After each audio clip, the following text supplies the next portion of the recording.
Hello everyone, welcome back to the Grand Prix Podcast. I'm Elton, this is Andy. Hello. Wake up you fool. No. Wake up you fool. Don't want to. It was boring. Slow down man, slow down for crying out loud. No, because the sooner we get this done, the sooner we can get on to a decent thing to talk about. This is going to be, I'm presuming this is going to be one of our shortest ever episodes. It was shit. Good night, everybody. Yeah. Yeah, that'd do. That was succinct, wasn't it? To the point? It was. Well, we're going to be talking about the Russian Grand Prix, or what we can talk about the Russian Grand Prix, because not a lot happened. This is the reason why people turn around and say Grand Prix racing is boring. Okay, so today, we're recording this on Thursday, and I was watching Alonso doing his rookie orientation for IndyCar. It's Wednesday. It's Wednesday. Still, my point is, that was more exciting than the fucking Russian Grand Prix. It was, wasn't it? Yes. It was. That was so much more exciting.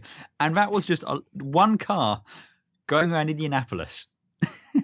But it looked exciting. He was pushing it as well. And it did. Yeah. And I'll tell you what, here's his little treat to help us get through it.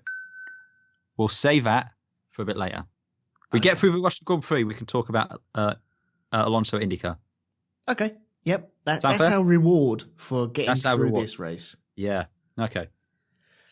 So there was a Grand Prix, and this was cars just going round in circles, not doing much. Well, I said to you last time out, I said I'm not a huge fan of this circuit anyway, but I was interested to see if the new rules and regulations and everything would make it more exciting. And I was holding on to that as well. They did not. No.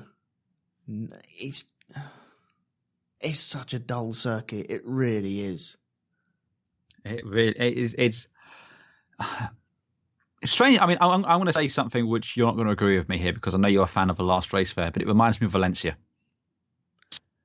And Valencia was dull as fucking dishwater with the exception of the last race there. Yes. And I don't know if that was just a aberration or what it was, but still. You take Valencia on the whole, it was one of the biggest mistakes ever was racing there. And that's what this place is. But God, I'd wish they'd go back there just so I can go and watch it. As I pointed out last time, they have races in the UK as well. I know, but I've got family out there, and it would just be a case of just popping up to watch the race and then coming back. It'd be awesome. Oh dear, but yeah, Valencia was terrible up until the very last race. Yeah. But yeah, okay, this one. Not a lot happened, so it's really hard to pick the bones on what was going on here. Yeah. I was away for the weekend. Mm-hmm. I got to see FP1, and I know that there was a red flag in that at some point, but you know what? It just glazed over me. There was just there's no atmosphere at this place whatsoever. It's like a billiard table, and all drivers want are billiard tables to race on. But you know what? The bumps help something. Crying out loud, they do. Well, again, it's you. I mean, I think we had examples. You could take the ultra softs and literally do the entire race distance with no noticeable degradation. Which is wrong. It is wrong. I mean, it's fine if we're back in the late 80s and your name's Alan Prost and you can manage that when the laws of physics dictate it shouldn't be possible. That's fine because that's you being Alan fucking Prost. But yeah, it was just one thing that happened in FP1 apparently, FP1. Sergei Sirotkin made his first appearance with Renault. Oh, that's right. Yeah, he was taking the place of Hulkenberg, wasn't he? Yes, he was taking the place of the Hulk because presumably Palmer needs all the time in the car he can get. Ah, that was what the red flag was for. He came out of the pits, made it into turn 3 on the entrance, and promptly broke down. It wasn't his fault. He's a paid driver as well, so he's paying to be in that car. Yeah. And he did about 800, maybe 1,000 meters in that car. Check, please. And had to pull over. They went through a whole starting procedure on trying to get it back working, and then I think Charlie had enough and waved the marshals to push him back, and that was it. His day was done. So, well done for that. So I think we'll see him later on during the season because, he didn't get his money's worth. It is true, yes. But so yeah, that was practice basically. Grosjean was swapping around with brakes as well. Going from Grosjean bitching about brakes? Surely you jest, sir. He was going from Brembo to Carbon Industries, is it? Yeah, Carbon Industries. And I think he was trying out the Carbon Industries and ended up going back to the Brembo this weekend. Yeah, although I'm sure by next week he'll go back the other way. Yeah, I think they're having real trouble with it. And he's not happy on anything, really. No. Maybe just cut some holes in the bottom of the floor to put his feet out. Yeah, and it might help with acceleration, Flintstone style. Yeah, man. Grosjean power. Right. Okay, anything else that happened? Oh, any news? Honda, maybe? Yes. Unfortunately, Sauber seem to have picked the short straw and have been chosen to run the Honda engine next year. I have a little theory on this. Okay. Do you need a tinfoil hat? Yes, I do, for this one. Okay. So, Honda are currently powering the second slowest car on the grid at the moment. Excuse me? Second slowest? I think in race trim and over a whole weekend, McLaren are faster than Sauber. Only if it's being driven by a mad Spaniard. That counts at the moment. That counts because he's able to do that. Yeah. So I would say Sauber are the slowest at the moment. Yeah. And so there's a bit of animosity between Honda and McLaren. They're trying to smooth it over, and Honda are now going to Sauber. Could this be Honda eyeing up, possibly buying Sauber? If they did, it would be the stupidest decision that has been made since Theresa May stood in front of the country and said we're having a general election. Which in of itself was the stupidest decision since America elected Donald Trump, which was the stupidest decision since Brexit. Okay. Like dominoes. Like dominoes. So you don't think this could be a possibility? If Honda pull their finger out... Oh, it's a possibility. Is it a good idea, though? No. Sauber have been partners or slight. Well, they did get bought they out were by owned BMW, by weren't BMW. they? Yeah. Where's BMW based? Germany, Where's Sauber based? Switzerland, And where's Honda based? Japan. Now, I'm not sure what score you got for geography in your GCSEs, but now can you point to all of them on the map? I can. They're quite a way away. Yes, especially the last two. Right. But ignoring that entirely, the problem Honda... So I'm actually reading an article on Autosport about this. The biggest problem Honda has at the minute is it doesn't see... Because Honda's, I think, the biggest engine manufacturer on the planet. I think that was true. I mean, people check this, but if they're not the biggest, they're certainly top three. They're the biggest in Japan by a country mile. But still, Honda are like the biggest engine manufacturer on the planet. They have the resources. They have far more resources than Mercedes have, right, if they choose to apply them properly. But they don't. And the reason is Mercedes see the future of road cars as hybrids. Honda do not.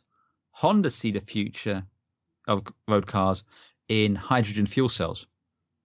Right. So Mercedes actually has a lot of R&D being done through the car manufacturing side of things, which then feeds through into the engine, whereas Honda only has the resources for the Formula One team going into it. So Right, okay. the fundamental problem here is Honda just don't see a future in hybrids that's worth pursuing properly. And buying Sauber isn't going to fix that. I mean, let's face it, if Honda really wanted to buy a team, they got the pockets to buy McLaren.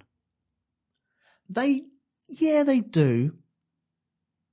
It was just, honestly, it was just something that popped up in my head when I heard that because we were hearing that they were thinking about swapping over or supplying Sauber for a couple of weeks now. And at that, I think it was just at the weekend when it was all confirmed that they are definitely going to Sauber. And I just thought, okay, it's a languishing team at the back of the grid. They can't go any further back than that. So if this works and gets that car up, then they could buy a massive stake, buy it out, and have the team there, and you would be based in Europe. I mean, for my money, I think the problem is, I think what's going on here is Honda can see which way the wind is blowing. The general consensus in the paddock is Alonso will not stay with stay with McLaren next year. Mm. He's fucking off somewhere, probably out of Formula One, to be honest, but we'll see.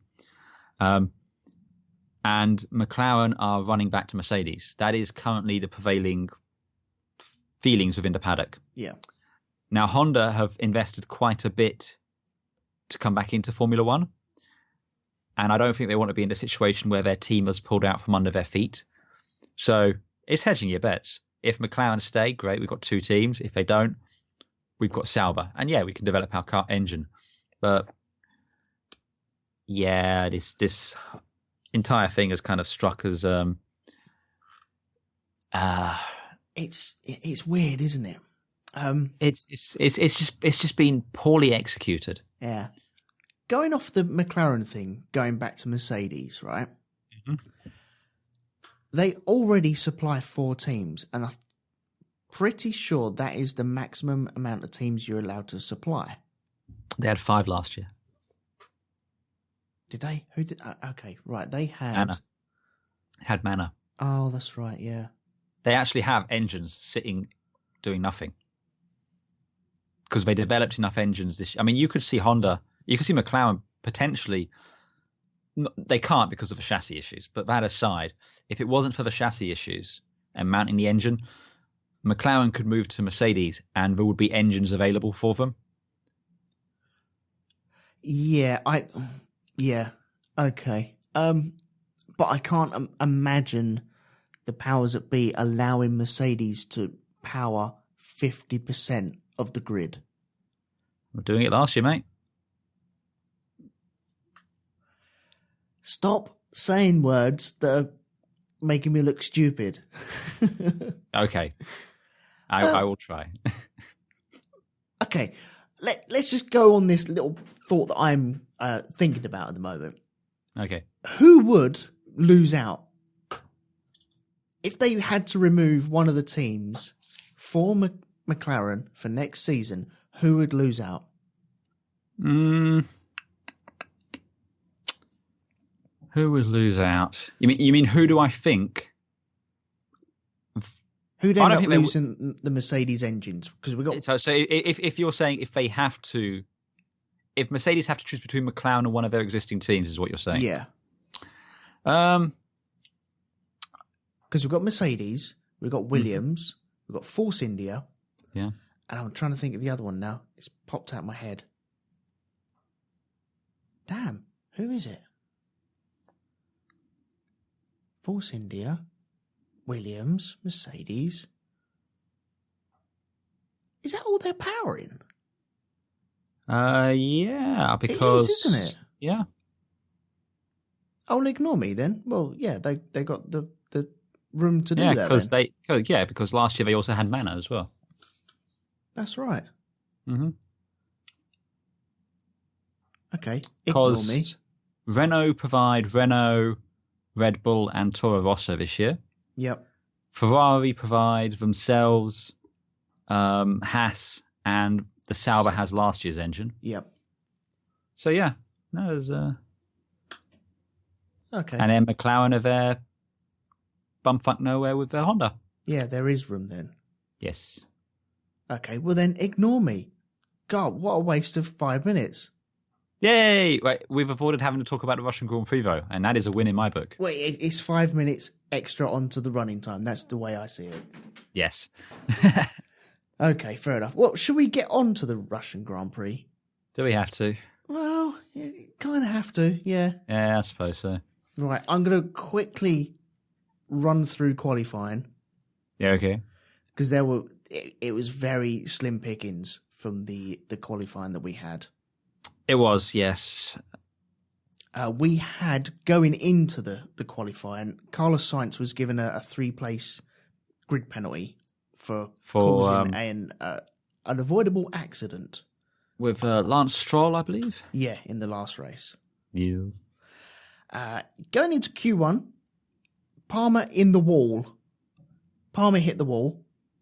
He did? Yes, surprisingly. I was shocked. No, really, I was. Yeah, I think he was pushing it a wee bit too much. Ended up dinking into the wall. Pretty much at the same time that Verline had a spin as well. Mm-hmm. Messed up because it was literally just as the checkered flag went out. So messed up pretty much all the flying laps of anyone trying to get out of the bottom of Q1. That's right. Including one rather annoyed Frenchman. Grosjean, yes. Yes. I think he was having brake problems again. I think he was. Oh, that poor bloke. I do like him, though. That's the thing. Oh, me too. And I think he's got the car underneath him to do it. I think he's got the skill to do it as well, and the temperament. It's just hooking it up now. It's just... Isn't it funny that we're saying now that he has the temperament to hook it up? You think back to 2009, and someone said Romain Grosjean to you. It was like, it's a fucking menace. Yep. Yeah. Yeah. Yes, he was a bull in the china shop, wasn't he? He really was. Yeah, but now, no. But like a fine wine, he has matured beautifully. Yeah, you like to think so, wouldn't you? Yeah, I'm sure he'd like to think so. In Q1, okay, so as you said, we lost Romain Grosjean, Ericsson and Verline, and Stoffel Van Dorn. Yes. In the McLaren Honda, and Jolyon Palmer after he binned it into the wall. Also, Van Dorn had a 15-place grid penalty for changing various engine components. Yeah, he was having problems with his MG UK, wasn't it? His MG UK, his MGUH, his MGUY. The Honda engine's fucked. You know, we're on race 5? And I think they're already on race 6 engine in that car.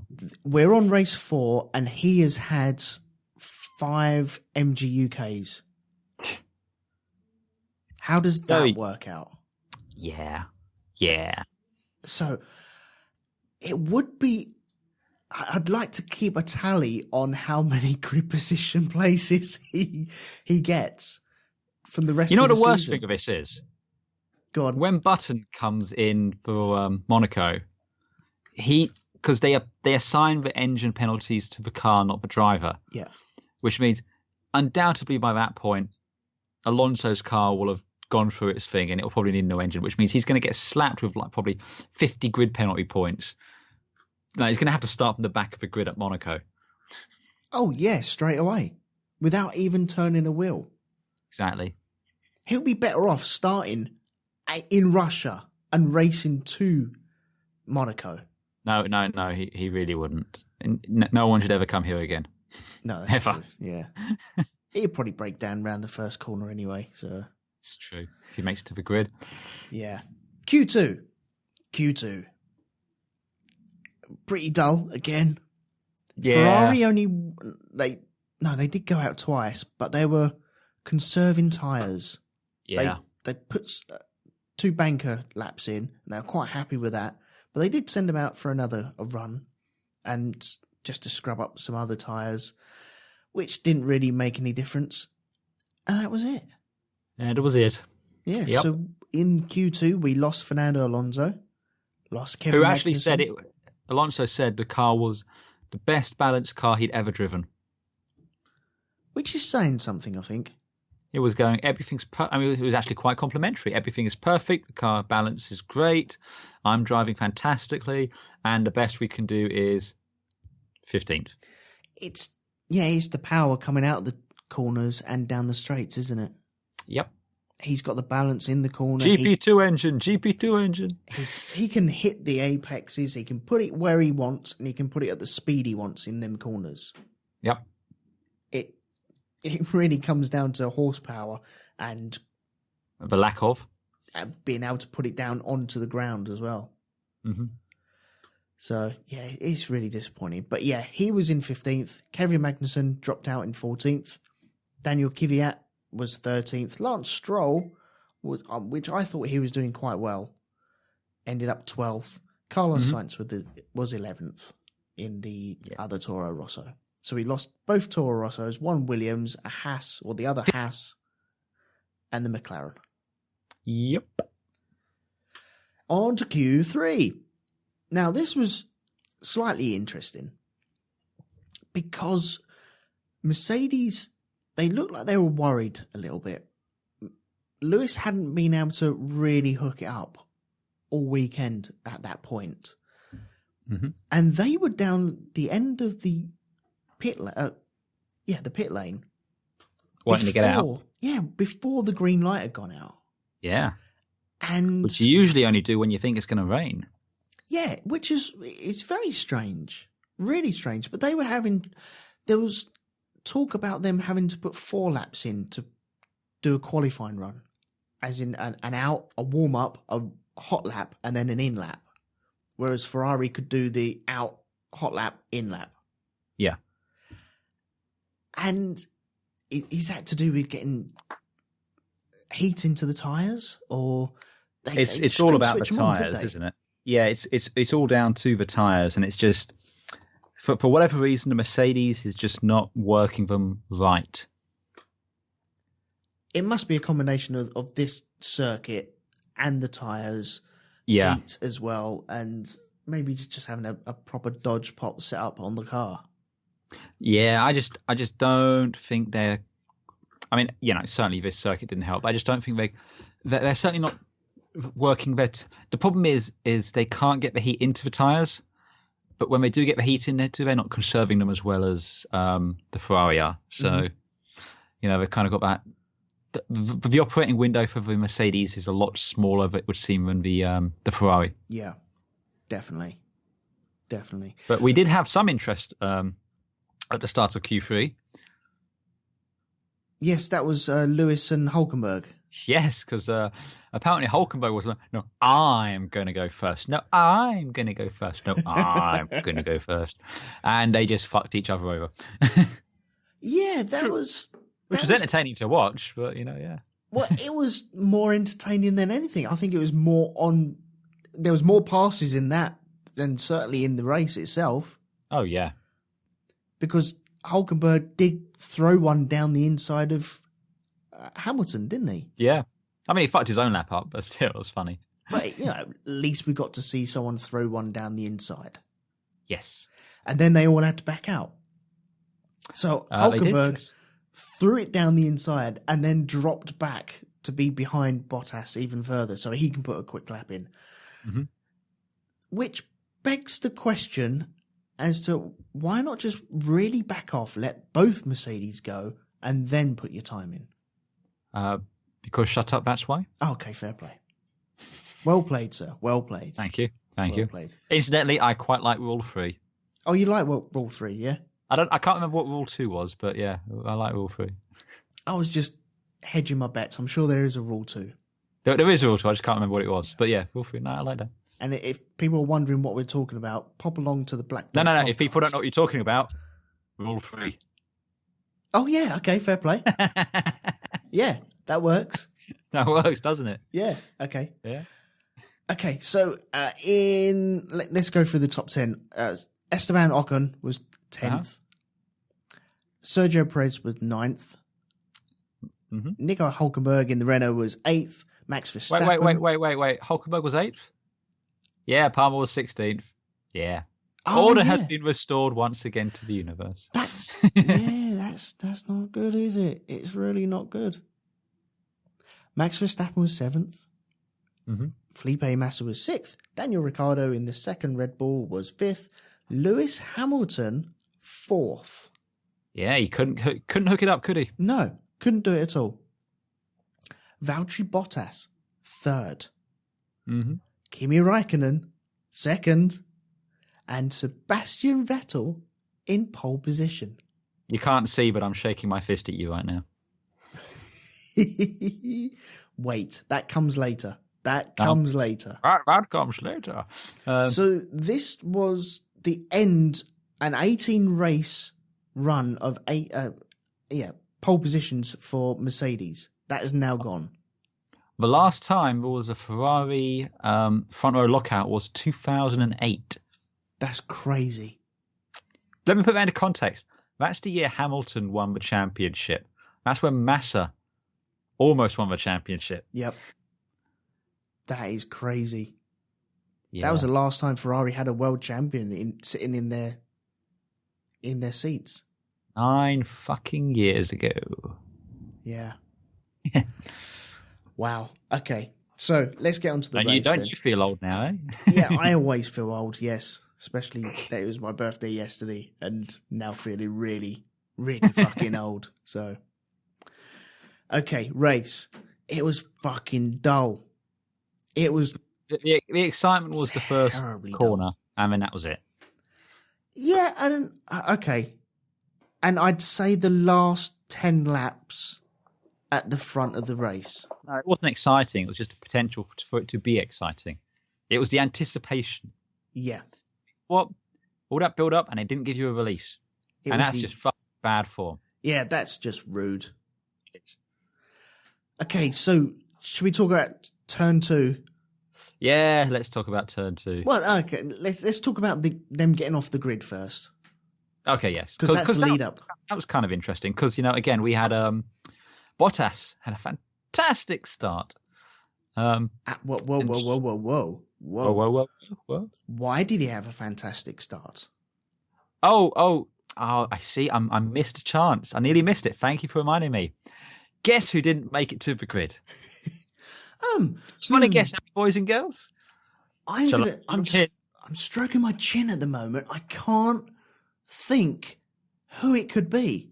Wait. Elton, would you like some fruit? I have some orange ones for you. That's a clue, isn't it? That is a clue. Wait, you don't want these orange because they've got shit in them. Are they Spanish oranges?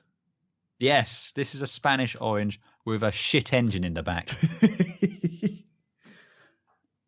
Okay, if you haven't guessed by now, Fernando Alonso didn't start the race. You're not. And it's put down here as gearbox. Well, the radio suggests it was the MGUK. I thought it was the MGUK. Because it was leading to loss of hybrid power. So they went round on their first parade lap, warming all their cars up, and all of a sudden he just conked out. It looked like he was trying to make it back to the pits, and they kept saying over the radio, try position 2 or set position thingy, and yeah, it wasn't happening. I mean, Alonso just kind of got to the pit lane entrance and got fuck it, and he just got out. By the way, I have to thank Fernando Alonso for this as well, because I went to a football match, or I was with my son was playing a football tournament down in Bognor, and they got knocked out of the football tournament, and I thought, okay, lovely, brilliant. We'll be able to get home and watch the race in the dormitory. That'd be brilliant.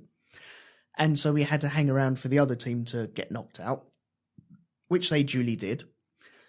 And so we got on the bus, and I'm thinking, okay, right, we've got 20 minutes. I can make it to the dormitory.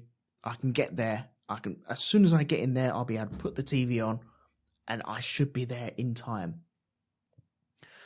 I was still on the bus when Crofty was going through the grid, and there was 5 minutes remaining. I managed to get off the bus with about 3 minutes remaining, and Butlins, where we were staying, is a huge place. I didn't realise how massive it was. And so I had it on my phone. I was watching the sky on my phone as I was walking across Butlins.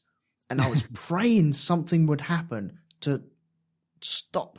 I didn't want to watch it on my phone. I didn't want to watch the start on my phone. So I was praying something might happen to delay the start so I can sit down, turn the TV on and watch it on the big screen. And thank you, Alonso, because he did that. Because Jacques, it was you. I got maybe 100 meters from the dormitory, key card in hand, ready to break open that door.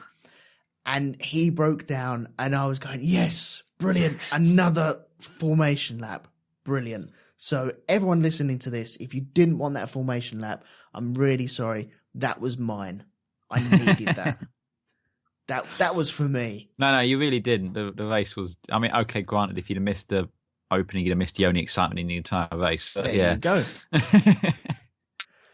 So yeah, he's broken down. He trudges off, but at least it gives him a rest, ready for later on, which we'll talk about later. We will, yes. So yeah, he's broken down. So, okay, let's go back to the start then. With Bottas pulling away. Yes. So he's in third position. Yeah, on the clean side of the track. This is where the race was won, wasn't it? Well, yes, on account of, with the exception of a pit stops, he led the entire thing. Yeah. Do you know why I know that? Because there was no fucking passing in this entire race. No, there wasn't much, was there? Much. I can't honestly think of a single overtake outside of like the first corner melee. Yeah.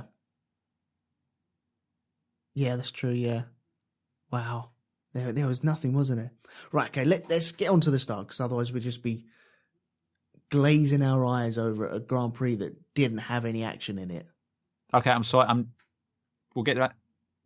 Absolutely. But I'm just saying, I'm just looking here now at the race results compared to the qualifying results. With the exception of like one or two changes, and mostly from people breaking down, there's no change. Yeah. This was shit. Yeah, it was. It was terrible. Anyway, yeah, fine. Bottas got a good start. Yay. Well, he got a really good toe, didn't he?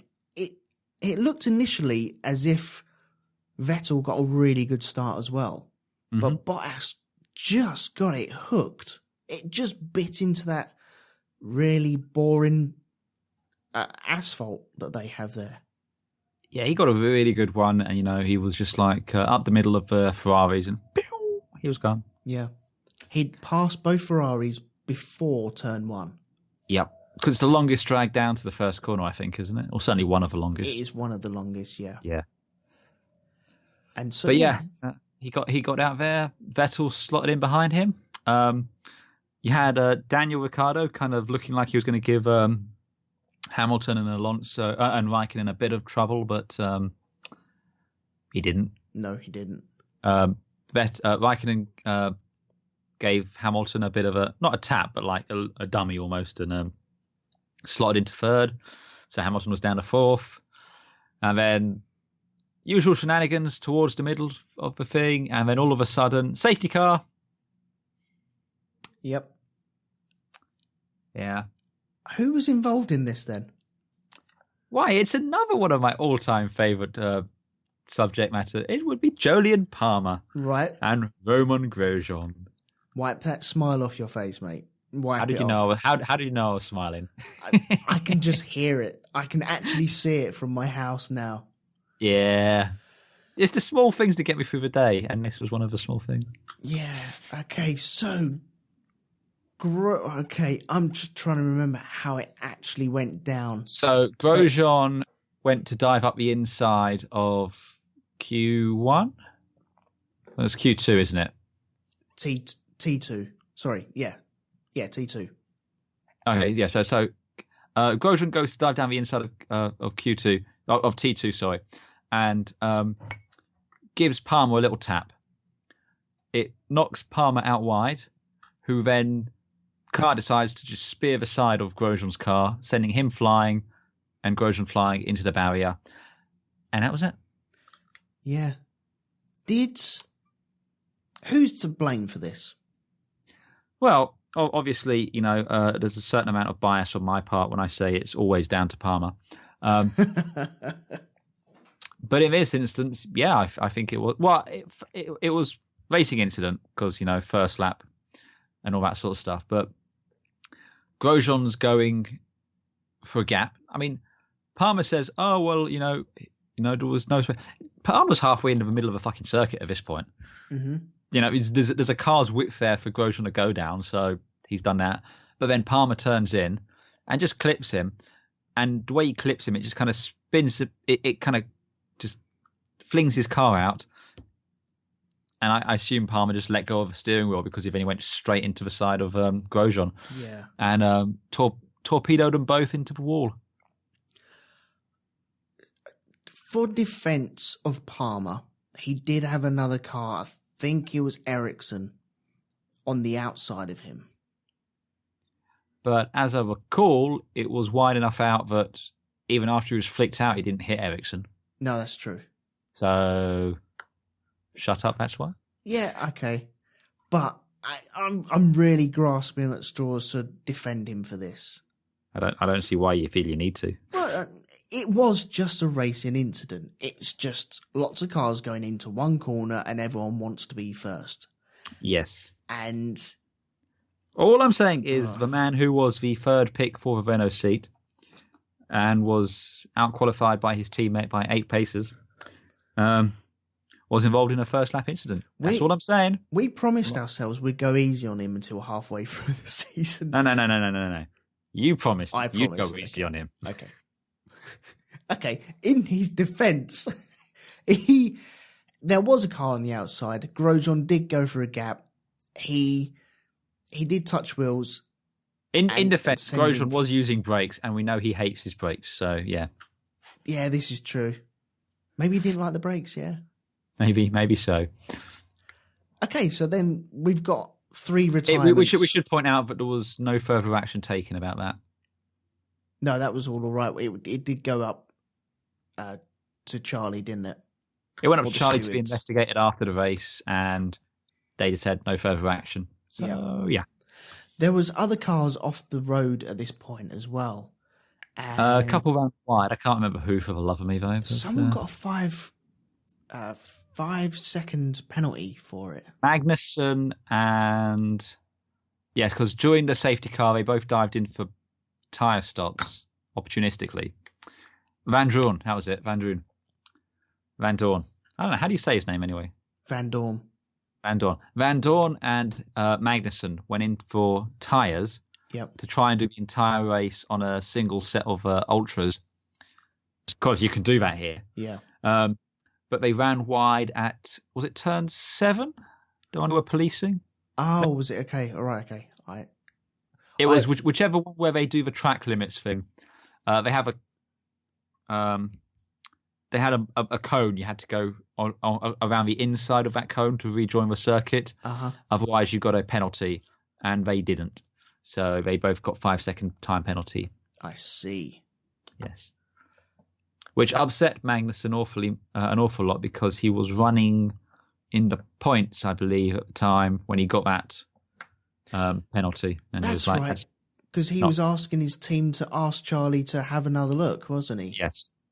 That's right, yes. And that was pretty much the excitement. We had Daniel Ricciardo trying to set... Daniel Ricciardo, he set his brakes on fire. Yeah, he was trying to add a bit of excitement for us.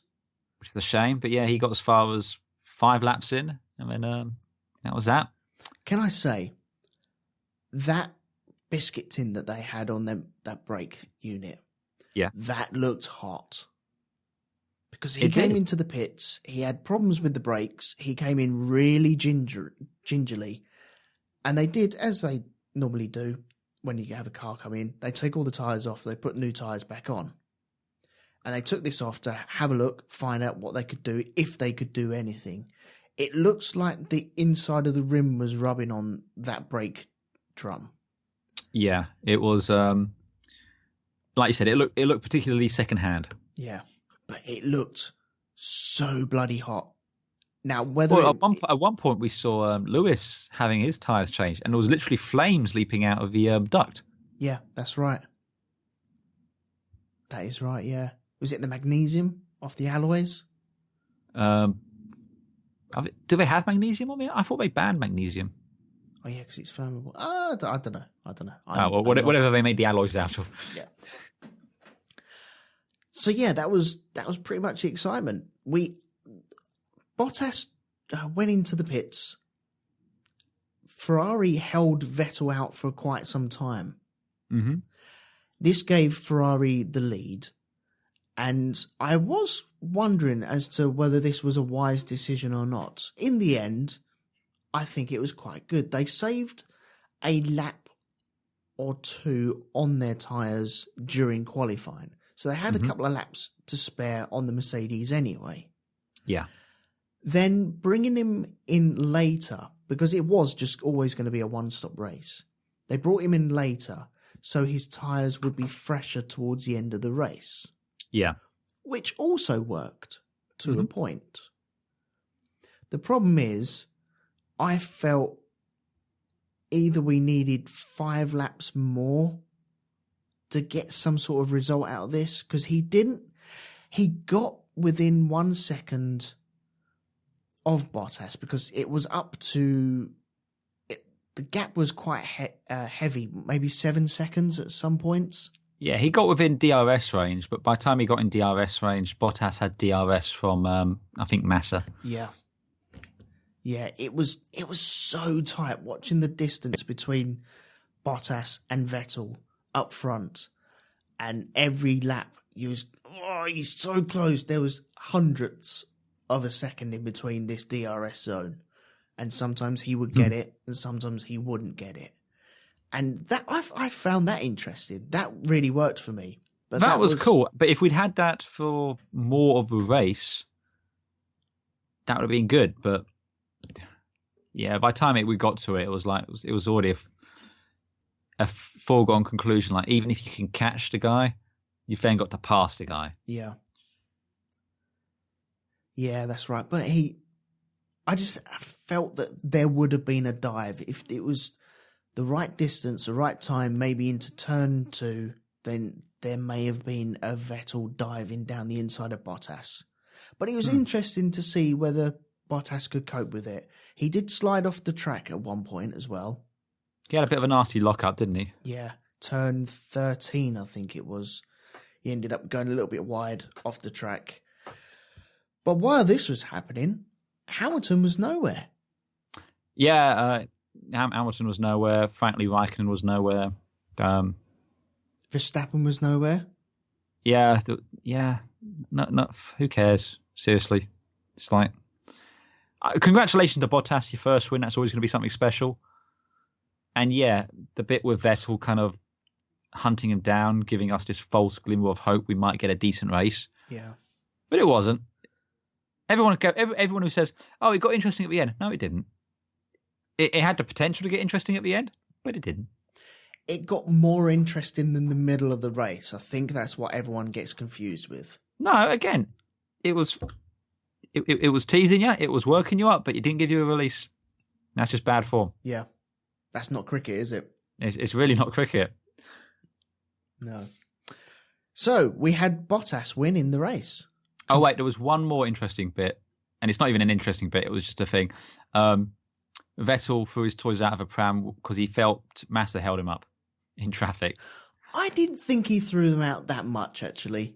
I don't think he threw them out that much, but he had a sock. But then Massa came back with a retort saying that Vettel was afraid to throw it up the inside. Yeah, because he said that he let off... The situation was Bottas was closing in on Massa to lap him. Yes. With Vettel chasing him down. Bottas got past his ex-teammate from last year and Vettel didn't. Yes. Now, people at that time were forgetting that Massa loves Ferrari. Oh, yes. And would do anything for Ferrari. He loves that team as much as he loves Williams as well.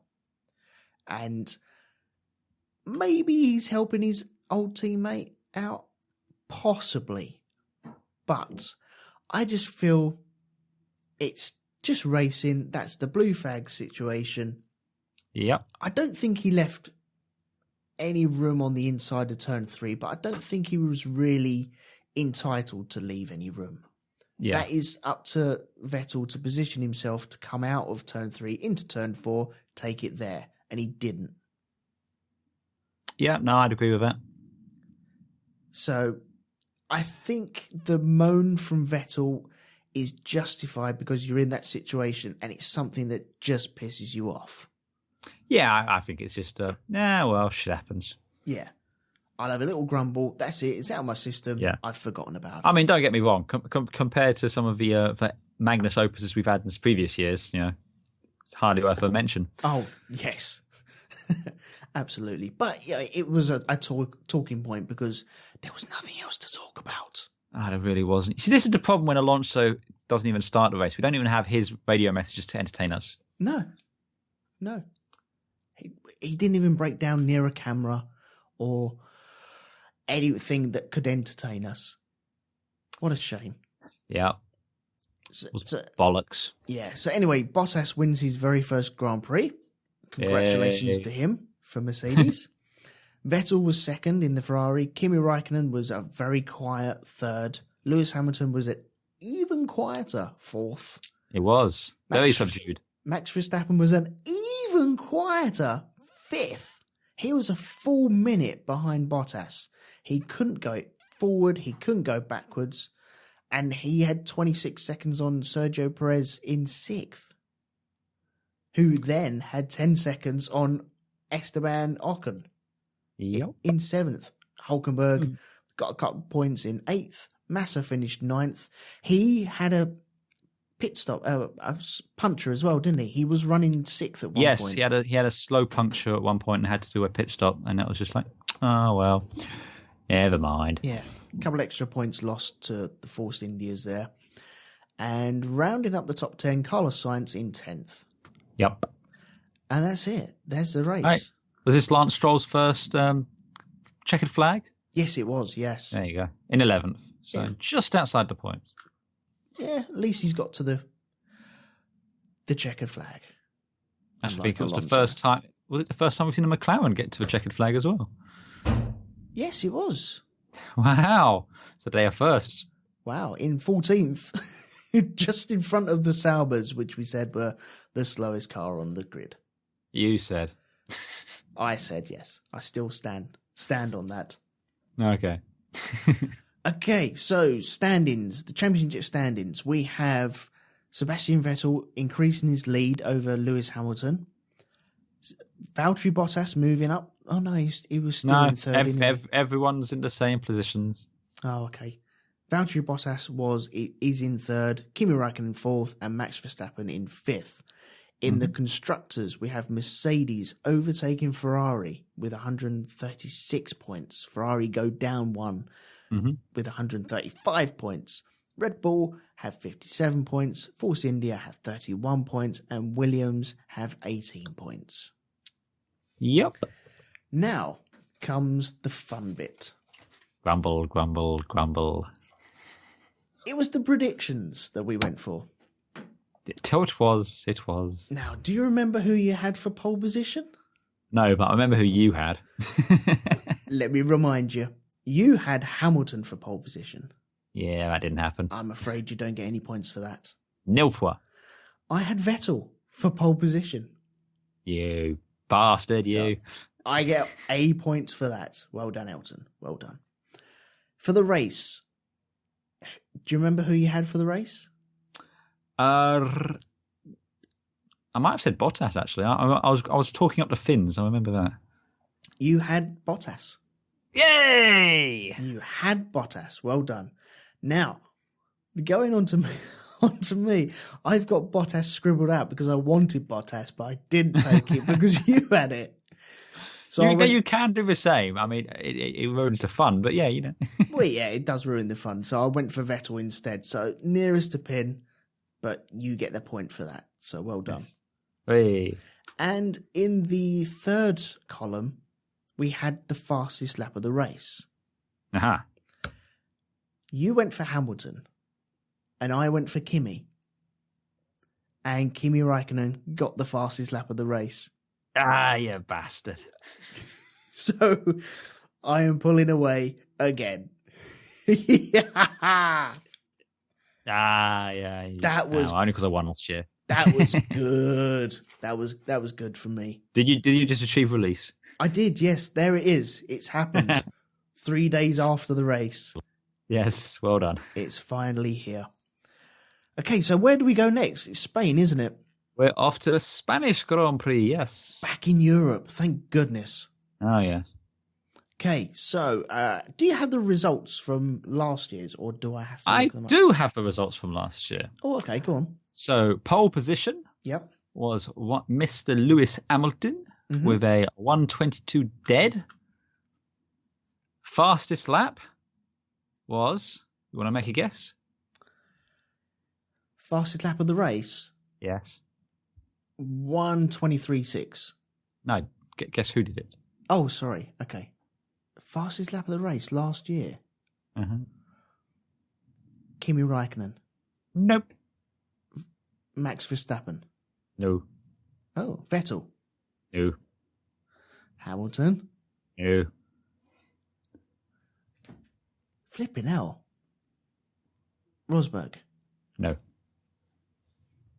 Ricardo? You won't guess this. You can literally go for the entire grid. You'd never guess it. Okay, go on then. It's Danny Kvyat. Oh, okay. Was that just to show I'm still fast? I don't know, but it was on lap 53. But still, yeah. Because he was kicked down into Toro Rosso. So yes, he'd been kicked down the grid. But yes, so he did fastest lap. The podium. Yep. In third place was Sebastian Vettel. In second place was Kimi Räikkönen. And the winner was Max Verstappen, who became the youngest driver ever to win a Formula One race, aged 18 years, 228 days. Amazing. Yes. Okay, so this time out then. Yeah. Who are you going to go for pole position? Pole position next time out. I'm going to be boring and say Lewis. You're going to go for Hamilton. Okay. Pole position. I don't know. I'm going to go for Vettel again. Since you went for Hamilton. And for the race? Well, I don't. Well, we don't have a Lewis Rosberg situation for him to throw his toys out of pram and shoot up the inside here. Again, I'm going to be boring. I'm going to go with Lewis again to win. You're going Hamilton, yeah? Yeah. Okay. Right. Who am I going to go for? I'm going to go for Kimi Räikkönen. Nice. Just to spice it up a little bit. I think he's got one more race win in him. Just one? Yeah, I think there's just one left in him. Yeah. And third column, what would you like to do this time? Third column. Ooh.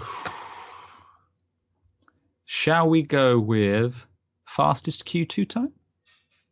Okay, yeah, because that's normally the fastest, almost the fastest lap of the weekend, isn't it? That's where they really hang out to dry. Yeah. So fastest Q2 time. Okay. So we got points early on the board then. Yeah. Okay, who are you going to go for that then? I'm going to go with Verstappen. Really? Yeah. Well, they've got their aero upgrade coming, haven't they? They do, yeah. And he went very well there last year. I think Honda have an upgrade as well coming. So, you sure you want to go with you mean they might be able to start a race? Wow. Are you sure you don't want to change your mind? It's only in pencil. I can rub it out. You told me I'm not allowed to keep picking on Honda, so I can't. Oh, okay, fair enough. Okay. Fastest Q2 time. Oh. I'm going to go. God, I sound like I'm totally bumming the Ferraris here. I'm going to go with Vettel. We already know you. We already know you are. Yeah, I'm going to go with Vettel. I can't see anyone else at the moment. There you go. So So it is written. It cannot be rubbed out. So you're going for pole position, Hamilton, race, Hamilton, fastest Q2 time, Verstappen. Mm-hmm. I'm going for Vettel for pole, Kimi for the race, and Vettel for the fastest Q2 time. Do you think, Excellent. going on that, on your predictions, do you think Hamilton will get the sweep? What, the fastest lap as well? Yeah. No. You don't think he'll get the sweep? I don't think he'll get the sweep. Okay. I think fastest lap, it all depends on how well the Red Bull aero update goes. Because again, Adrian Newey is still the person, I think, in an aero formula who you want to put your money on. Mm-hmm. And I think he's had the races, he sees where the aero's at, and it's their big update. They've said it's a big package coming to them. So if Red Bull can get... I don't think Red Bull will challenge for the win against the Ferraris and the Mercedes, because I think once they've got the aero update on, they then need to spend the time to understand the tyres and figure that all out properly. So I don't think they're going for the race win, but I think they will have the fastest car over a lap once that's sorted. Okay. But I don't think it's going to have the legs to do the race. So maybe Danny Ricciardo or Max Verstappen. I reckon if the update works, it'll be one of the Red Bulls. If it's not, my money would be on Ashley Kimi. Will be my second. Yeah. Yeah. Okay. A guts or glory, go fuck yourself. You know. That's fair enough. Okay, cool. I'm looking forward to that. Looking forward to getting back into Europe. Yeah. Oh God, yeah. Yeah. Okay. Right. So should we talk about Alonso then? Yeah. I tell you what. Let's talk about a McLaren Honda which didn't break down on the way to the grid. Yeah, that's because it's not built by McLaren. Well, no, the McLaren side of things is pretty strong, isn't it? Well, we don't know. The Honda side is so bad, we just don't know how bad it is. But yeah, still. that's true. Yeah. So we've spoken about this briefly before, but Alonso is doing the Indy 500 this year. Yep. It's awesome. And today, Wednesday, the 3rd of May, Alonso had his rookie orientation training. Yep. And we've got our first look at the. Now let me get this right. It's an Andretti Autosport McLaren Honda. Is that the correct? It's a McLaren Honda Andretti car. There you go. Yes. Which basically means it's an Andretti car with a Honda engine painted orange. Yeah. But do you know what? The livery looks good. That is what I wanted. So good. You know what I love on it? My favourite detail is the little kiwi on the nose. Right, okay. Have you seen it? I haven't seen the kiwi, no. If you look down on the nose, just where the front wing meets, there's a little kiwi down there. Right. Little homage to Bruce McLaren. And I thought, that's fucking awesome. Right. The silver nose as well. I'm not too sure about that. I think that's because of the Andretti though, isn't it? Yeah, I'm not too sure about the silver nose or the blue wings. Right. But aside from that, fucking love it. Yeah. It reminds, I mean, the most recent time we've seen this kind of orange was when Kimi Räikkönen had the test livery in 2007. No, it would be 2006. Yeah. Yeah. Yeah, it would be, yeah. But that's what I wanted the McLaren to look like. Yes. Fully orange. I don't mind a little accent, but the orange, white and black doesn't work for me. As we said in the liveries episode at the before the start of the season. But that is what elegant. That's what it should have looked like. Yes. Looks bloody good. He's number 29 for this race as well, for the Indy 500. He is, yes. Mm-hmm. And he sporting a black helmet. Yeah, which is quite nifty. I really like it. It's got like a satin finish that the Red Bulls have. Yeah. Yeah, it looks good. Mm-hmm. So he had his rookie orientation. Yes. Which, okay, what does that involve? Do you know what that involves?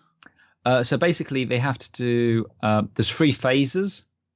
And what they have to do is they progressively do fastest times over the 3 phases, but they can't exceed those times, the speeds for the phases. So hang on, let me just pull up the list. So it was phase 1 was 10 laps at between 205 and 210. That's an average speed around the Average. Yeah. Yeah. And then the phase 2 was 15 laps between 210 and 215. Mm-hmm. And then phase 3 was between 15 laps between 215 and 220. Yeah. And then after that, whatever. Basically, you had a certain amount of free play to go as fast as you really wanted to. Yeah. But yeah, they had to kind of ease up into it. But yeah, basically, when you're a rookie at Indianapolis, you get more opportunities for testing than you do at the rest of the Indianapolis. In Indianapolis, they have the same, well, not the same restrictions on testing, but there are restrictions on testing. They need it to be safe. They need to prove that you can do lots of laps around this circuit. Exactly. Marco Andretti took the car out, did the shakedown initially, which apparently annoyed some of his competitors because he's actually racing and he was getting extra laps in beforehand. But, they were just sighting laps more than anything. Yeah, so. It's not going to be in his car either, is it? Yeah. But basically, over the duration, he did 110 laps with his top speed being 222 miles an hour. Yeah, which is... It's 10 miles an hour off of what is going to be thought about for pole position, 232-ish. Yes. Uh-huh. So that's still bloody quick. Oh, God, yeah. As an average speed around that circuit, it's still so super quick. So I watched a little bit of it, and like you said, it was just fascinating just watching him, and it was good to watch a single car doing it because it looks so hard. No matter what anyone says, oh yeah, it's just driving around in circles. It looks so hard. He also said, I saw a bit when he got out the car and he was talking to Michael Andretti and saying that there was a couple of gusts of wind on the straight and it nearly threw him, which is something to worry about, but you're going to get that because it's just flatlands around there. Oh, yeah. It's interesting now because in the past, back in Mansell's day and everything, the kart cars and the Indy cars back then didn't look all that dissimilar from Formula One cars, but they're very distinct now. The Wheeldon, is it the Wheeldon they call these ones? Yeah, DWs, yeah. The DW cars, because the rear wheels are practically enclosed with the big fairings leading up to them. Yeah. And rather than having a single rear wing, it's kind of like 3 rear wing elements. Yep. Where you have the 2 elements over the rear wheels and then the mid element lower down. So it's quite striking, it's quite different to a Formula One car, which is kind of cool. Yeah. Yeah, it looks good. I'm just excited for this because he's doing a lot of air mileage, in between races because it had to come from Russia to go to America, which isn't quite a hop, skip, and a jump, is it? Oh, it's not too bad. You go up and over the pole, so it's not like you got to go all the way across Europe and everything. No, that's right. Yeah, but it's still a distance to go. It's a lot further to travel than as if you were traveling to Spain or back to the UK. But I tell you what, just today because I didn't watch the entire thing, but I watched most of it, and I haven't seen Alonso this happy since 3 years. Well, in a long time. Since he was in the red overalls, I'd say. No, he was still miserable then, back, to be perfectly honest. Yeah, it was getting that way, wasn't it? But yeah, no, he was smiling. He was, you could just tell from his body language he was having fun. Yeah. And that was great. So, and again, just one of the things we're talking about is the drivers have spotters. So they have a constant communication with the spotter about what's going on around them. And I'm just like, that's going to be so fun to listen to. Yeah. Just Alonso and this guy having a conversation throughout it. Well, yeah, I was watching a bit of the Phoenix race. I saw highlights of the Phoenix race from this weekend. Uh-huh. And you could hear the spotters talking about, go high, go low when there is an incident. And someone, I can't remember who it was now, but someone was told to go low, ended up going higher, trying to thread the needle and hit two cars that were already spinning. And because Phoenix is such a short circuit, it's the place where Nigel Mansell ended up crashing and doing his back in 93 when he started in the Indy cars. And it's such a short circuit and so dangerous. So dangerous. But there's something about it that I really like. And I wish I could watch more of it. I wish I had a subscription or something like that to actually watch it. Yeah. Because I miss it, because it used to be on Eurosport, and then they used to have it on Sky Sports, which I used to watch, and then it's just disappeared, and I just can't find it for love nor money. It's probably on ESPN. I ain't going to pay for that. But it is fun when you get into it. It is really good fun. So I've got a lot of love for it. And I'm just BT Sport is where it is. Oh, is it BT? Yeah. Ugh. Yeah. Okay. Screw them. Yes. Damn their eyes. Yeah. So yeah, I'm looking forward to this. There's going to be there is an IndyCar race next weekend at Indianapolis, but it is on the Grand Prix circuit. Yeah. So that'll be next weekend.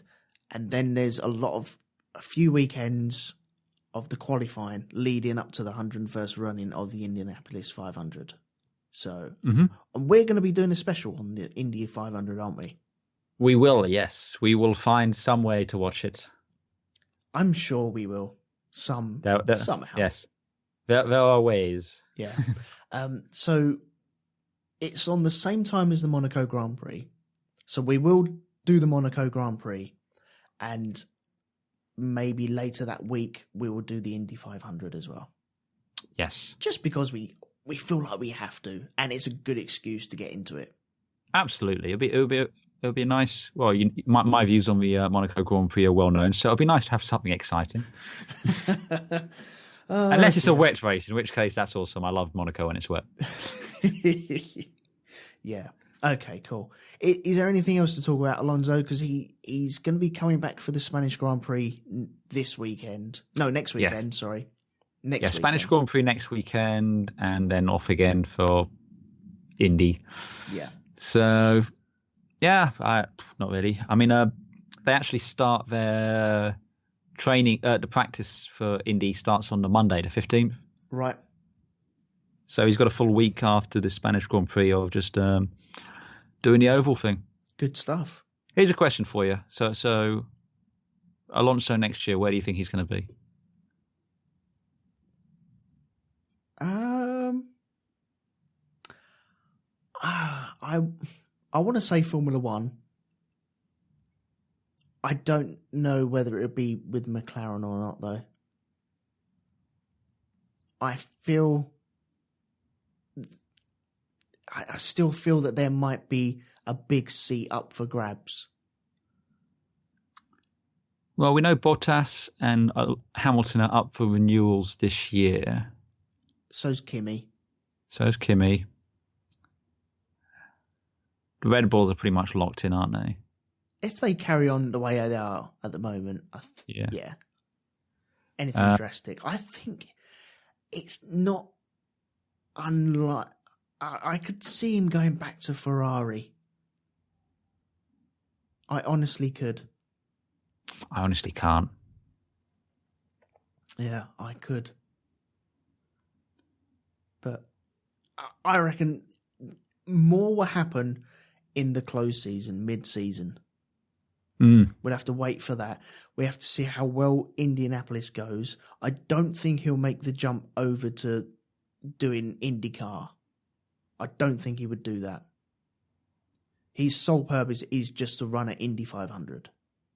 Yeah, that's all he wants to win is the Indy 500, yeah. So I don't think... But he does want to win Le Mans as well. Yeah, he does.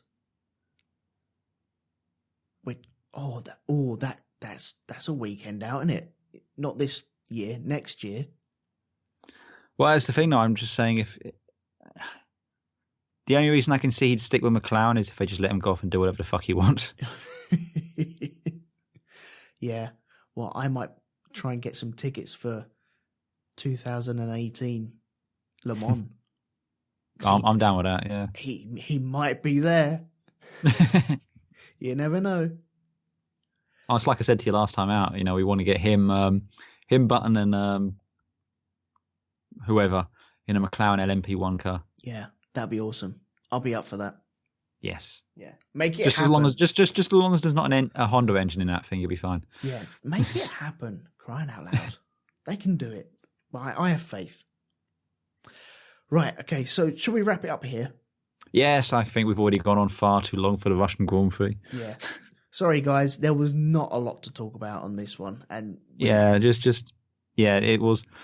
If they're going to drop any race from the calendar, this is my top contender at the minute. Yeah, definitely. Yeah, I would like to see it go. There's just no need to go there. It's quite telling that Vladimir showed up because Bernie was there again. It just stinks, or it's there for the politics of it, you know? Yeah. Yeah, and once Bernie's gone, then this will go. Mm-hmm. So, sooner the better. Okay, right. We're dragging this out. Have you got anything else to plug that you end up appearing on at some points? Well, at some point, probably the end of the month, we'll be back doing Band of Brothers podcast. Yeah, we will. Yeah, we'll be back doing that. And Space Doc Jury, which you can find on Facebook and places like that, with me and Mr. Medcalf and the Right Reverend Organ. We just did a review of a mini-sode. I say mini-sode. I say I didn't actually show up for the second half. We talked about Guardians of the Galaxy 2, which I think is a fantastic, amazing film, and others disagreed. Other people are wrong, though. So. Okay, yeah. Others, not so much. No. But yeah, it's well worth listening to. That was my Tuesday Spirited. morning drive to work, that was. Yeah. I needed that. You can catch me on the Band of Brothers podcast, which is on RogueTwoMedia.com. You can find all our episodes on there and iTunes and all the normal places. There's also a Facebook group on there. There is a Facebook group for the Grand Prix Podcast. Just type in Grand Prix Podcast in Facebook and you'll be able to find our group on there as well.